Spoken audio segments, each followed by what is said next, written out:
Shalom keluarga damai dan sobat Samas, dimanapun kita berada, kita jumpa kembali dalam Sapaan Damai Sejahtera edisi Sabtu 10 Desember 2022. Mari kita bersama berdoa memohon pimpinan Roh Kudus untuk merenungkan firman Tuhan. Allah yang telah mengutus Yohanes untuk membuka telinga dan hati kami. Hari ini kami membuka diri untuk mempersiapkan jalan bagi Tuhan, agar tiap lembah dapat ditimbun dan tiap gunung dan bukit menjadi rata, yang berliku diluruskan serta yang berlekuk diratakan, hingga semua orang dapat melihat keselamatan yang dari Tuhan. Amin. Sobat Samas dan keluarga damai, bacaan hari ini diambil dari Lukas pasal 3 ayat 1-18. Bapak Ibu dapat membaca keseluruhan bagian ini, dan saya akan secara khusus mengulang ayat 3-6, kemudian dilanjutkan ayat 9. Maka datanglah Yohanes ke seluruh daerah Yordan dan menyerukan, "Bertobatlah dan berilah dirimu dibaptis, dan Allah akan mengampuni dosamu. Seperti ada tertulis dalam kitab nubuat-nubuat Yesaya, ada suara yang berseru-seru di padang gurun, persiapkanlah jalan untuk Tuhan. Luruskanlah jalan baginya. Setiap lembah akan ditimbun dan setiap gunung dan bukit akan menjadi rata. Yang berliku-liku akan diluruskan, yang berlekuk-lekuk akan diratakan. Dan semua orang akan melihat keselamatan yang dari Tuhan." Ayat 9, kapak sudah tersedia pada akar pohon, dan setiap pohon yang tidak menghasilkan buah yang baik akan ditebang dan dibuang ke dalam api. Sobat Samas dan keluarga damai, hari ini adalah hari terakhir di Minggu Advent yang kedua. Minggu yang mengusung tema pertobatan. Renungan ini sekaligus menjadi pengingat terakhir agar kita serius dalam bertobat. Besok pagi kita akan memasuki Minggu Advent ketiga yang biasa disebut Minggu Gaudete atau Minggu Sukacita. Jika pertobatan diselesaikan hingga tuntas, maka Advent ketiga benar-benar menjadi Minggu Sukacita. Namun jika pertobatan tidak terjadi, maka sukacita yang ada hanyalah semu, bahkan memberi efek kebal, karena kegembiraan semu telah membiusnya sebagai hasil dari upaya menyembunyikan dosa yang terus menguasai dirinya. Seharusnya renungan hari ini menjadi panggilan terakhir, final call, yang membawa kita kepada pertobatan total. Tema hari ini mengingatkan kita saat sedang menunggu keberangkatan di bandara. Berbagai tingkah laku orang kadang membuat kita menggelengkan kepala. Misalnya mendengar panggilan pertama, orang justru pergi untuk memesan makanan atau memilih barang untuk oleh-oleh. Kalau diingatkan, jawabnya, ini kan baru panggilan pertama. Tenang, tenang. Namun jika akhirnya terlambat, maka yang bersangkutan malah komplain bahwa pemberitahuan tidak terdengar dengan jelas. Final call atau panggilan terakhir tidak akan menunggu apapun alasan kita, apalagi tanpa pemberitahuan sebelumnya yang masuk akal. Sesuai waktu yang telah ditentukan, pesawat akan tetap terbang dengan atau tanpa kita.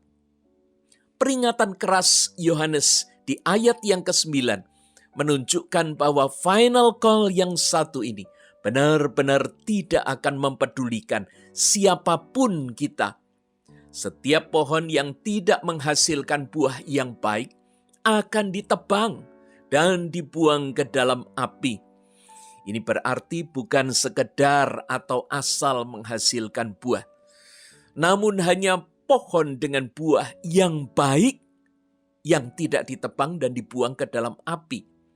Kapak sudah tersedia pada akar pohon. Dengan kata lain, kapak sudah siap untuk menebang pohon sampai ke akar-akarnya. Kalau dinilai, siapa sih manusia di dunia ini yang selalu bisa menghasilkan buah yang baik? Paling-paling jika dinilai menurut ukuran Tuhan, Dari semua buah yang dihasilkan, yang baik hanya 1 atau 2 buah saja. Jadi, siapakah yang bisa lolos dari murka Allah? Jika kita perhatikan dengan teliti keseluruhan Lukas pasal 3, maka kita akan memahami bahwa seruan pertobatan ini bukan hanya diberikan kepada orang-orang yang belum mengenal Allah, namun bahkan orang yang sudah memiliki jabatan di bait Allah. Hal ini menunjukkan bahwa panggilan pertobatan ini diserukan bagi semua orang. Pengampunan dosa adalah anugerah yang luar biasa, tidak ternilai harganya, dan sungguh ajaib terjadinya. Bayangkan, kita tidak pernah bisa membayarnya atau mendapatkannya dengan kekuatan atau usaha kita. Namun tiba-tiba saja anugerah itu ditawarkan secara cuma-cuma.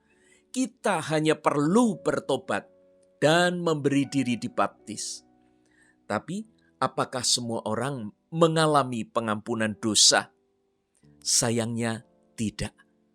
Bertobat bukanlah sesuatu yang mudah, karena dia harus menyadari dan mengakui dosa-dosanya, kemudian memutuskan untuk tidak melakukannya lagi. Banyak orang yang sudah diingatkan oleh Tuhan, tetapi menolak untuk mengakuinya. Berbagai cara dilakukan orang agar dapat berkelit, sehingga ia tidak perlu mengakui kesalahannya, apalagi bertobat. Dia akan terus membiarkan dirinya dalam dosa.